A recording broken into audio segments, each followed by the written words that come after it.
Pentekote barateranye mu kayumba cyo hejuru basenga bahuje, humvikana umuyaga uturutse mu ijuru, imbaraga z'Imana zisendera mu bantu, indimi z'umuriro zirabamanukira, umutima ukikuboba n'agahinda, ijwi riravuga riti mwihebe, kuko Umwuka Wera aje kubana namwe. Iyo isi ikuze umwijima, iyo inzira ziba zifunze, hari ijwi riduhumuriza, ridukomeza mu rugendo. Uwo mufasha Umwuka Wera nazaza bamenyesha ibyenda kubaho, azabayobora mu kuri kose, azabaha imbaraga zo kunesha isi.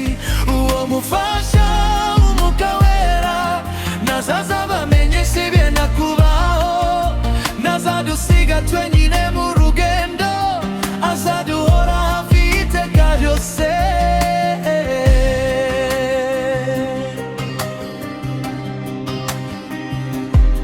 Iyo ibigeragezo bidukikije, iyo Satani ashaka kudutesha, Umwuka Wera aratwibutsa amagambo ya Kristo yadusezeraniye. Niwe mucyo mu ijoro ryacu, niwe mahoro mu mibabaro, niwe utwigisha gusenga iyo amagambo ashiriye ku rurimi.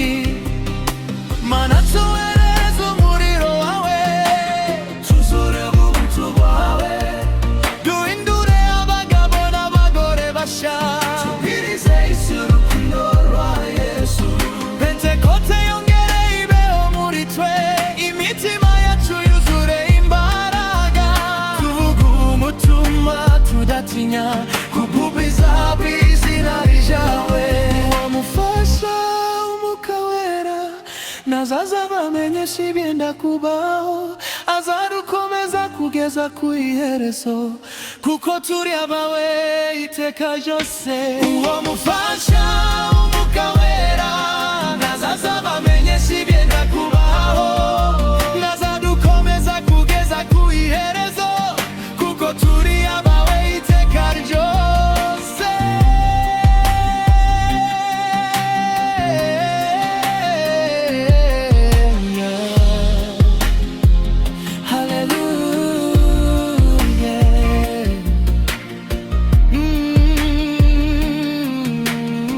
Umwuka Wera turakwakira, ngwino uturemo Mana, ngwino tuyobore iteka.